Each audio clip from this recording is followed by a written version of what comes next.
Hey, Dirt Farmer Jay here from dirtfarmerjay.com. We have recently built this miter saw stand after all these years. We've asked the question, why did we wait so long? I'd like to walk you through some of the key features and maybe give you some ideas for your shop setup. Stay tuned.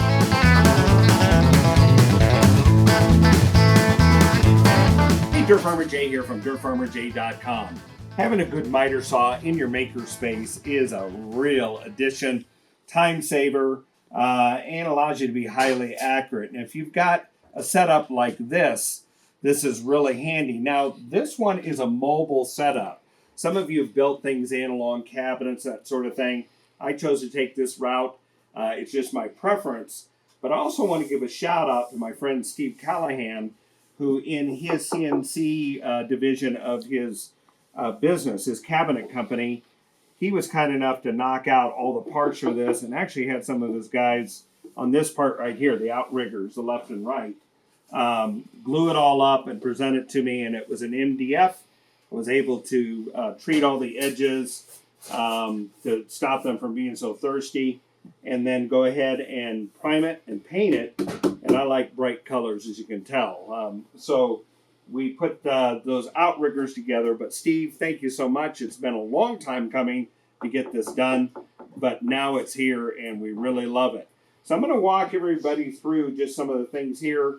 This is not a set of plans. I don't have dimensions for you. I don't have scale drawings. This is more to give you some things to consider that you may want to incorporate in your tooling in your shop, okay? So as we look through here, first of all, we decided to do a mobile cabinet here, and these drawers, which are yet to be organized, will house things like dado blades for the table saw that's behind you. Areas like this is an organizer system that we've come up with for taking care of all of our dado blade table inserts. If you're interested in that, how we did that, check out the links above that are appearing, and you can just take a look and see what's there for that. And down here, there's some other tool setups and a saw blade carrier. But the idea is to keep things organized, keep them handy here. And so this is kind of phase one. We're going to build smaller organizers for all sorts of things in here. But this has got a place that we can do it with heavy duty, full extension slides. So this is set up. The cabinet that this is built on, because there's a lot of side pressure on this, we doubled up the side inside. You can't see it here, but the thickness of these sides is very thick, so those will not cave in over time when there's down pressure put from these outriggers. All right, as we move up here, the biggest thing that you need to be aware of when you're going to do an approach like this is to know the size of the table your saw is going to sit on, how much your saw is going to occupy of that, so how much is left on both sides, and the height from the tabletop to here, so that these sides or these outriggers can be made with the right overlap. And as you can see, there's 45 cutaways on here to allow the fence to come around, the base to be brought around to do 45-degree cuts. So you need to know how much distance here for overlap this way, and the height that this is going to be so that this deck lines up here. Now, once we did this, you'll notice that we added wear plates on this. I went ahead and got some aluminum, 1/8-inch aluminum, but when you do so, I've now added an 1/8 inch onto the height of this.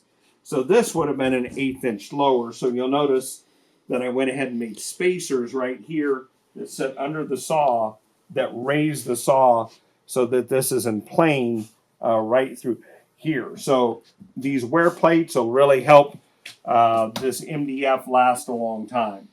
Now this brings us to the next thing, and that's the back rails right here. We use some very durable material that is actually bamboo ply that is really strong and stable to run these back fences here. And you'll notice a little detail right here. There's a kerf cut right along here at the top of this table, and that is to allow small chips to be pushed back that reduce the chance of inaccuracies being introduced because whatever stock you're cutting is not truly against the fence back here. And then this can be blown out or dusted out on a regular basis. We also chose to use the Craig top track system. And this top track system is an integrated piece of aluminum extrusion that has both an area where this stop can hook into it. It's got a recess area here that is self-adhesive tape.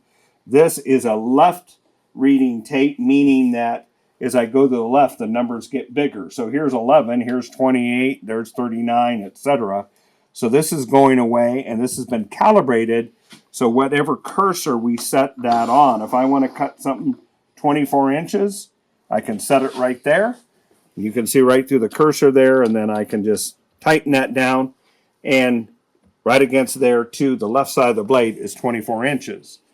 Now with these stops that they have, this you need to just keep them tensioned reasonably tight so you don't have backlash or slop side to side. But what I really like about these kind of stops is if I've got something too long, I can slide it under it, cut it rough length, drops back, and then I can put it to where I want, flip it in for in, and end up with really two beautiful square sides. Literally, this has eliminated having to have a tape measure here. I took time to really get this calibrated correctly. So if I have a call out there that I need something 33 and 5/16, I can simply run the cursor there, or depending on the other end, drop everything and just cut, and everything is beautiful. So this is a really nice system here. Now, something that we did also, once we mounted this, just some keys to this. The way we chose to do this is mount the right outrigger, mount it to the side of the cabinet, determine how far back we want. We didn't want the saw too far back or too far forward. Then we took a straight edge, put the other fence on so it was right in line, right across here, got those two lined up, then brought the saw in and brought this right flush so that it's in plane all the way across here, and it doesn't matter which way you're going, it just works beautifully. The other thing we take time to do is I go ahead and I keep a larger square like this here, and I check this blade on an ongoing basis just to make sure that it's truly at 90 degrees when I'm making cuts, final cuts on things. I don't have a shooting board at this point right now, so I want to make sure this is very accurate, and so I just keep it checked on an ongoing basis. So I keep this right over here with me to double check that. This is really phase one. What do I still have to do on this? Well, the biggest issue will be dust control. No matter which brand of saw you use, these types of saws are notoriously poor for dust collection. And because they're very open, it's very hard to create areas that's going to pull the dust back. We cleaned this up significantly. Dirt Farmer Maggie spent some time on getting this cleaned up for this episode because it really does create a lot of dust. You'll see in a future episode that we're putting the Rousseau tent that goes over this with a vacuum box on the back that'll create negative pressure to pull all that dust back. And then we'll have some other accessories that are in this area. Stop blocks or something when it's less than 11 inches. I can only bring it into about 11 on both sides. So I've got something shorter. What I can do here to create a stop block. All those kind of little accessories are going to be done. But as you can see, we've made a major dent in it. It's a nice looking tool, and has it really jumped up the utility of the saw, not having to do temporary outriggers, braces. It's really easy to bring a stock over here and work with this. And sometimes when I'm not using this heavily here, this is a great little work surface also to keep notes or little parts for something I'm working on. I think you'll find a lot of these ideas to be very helpful to you. And as we continue to build and add some, we'll give you some updates on it. But meanwhile, we're really pleased with how this has turned out so far. And again, thanks to my friend Steve Callahan. If you like this system right here of maintaining all of the clearance, zero clearance plates for your dado blades and keeping them organized, check out the video where one, we show you how to make these inserts. And the other video that is being presented to you is the little organizer box and the labeling convention we use. We think you'll find it to be very helpful and allow you to jump up your accuracy and how quickly you can get to work and put the tooling away so it's ready to go to work the next time. Until the next time, this is Dirt Farmer Jay from dirtfarmerjay.com.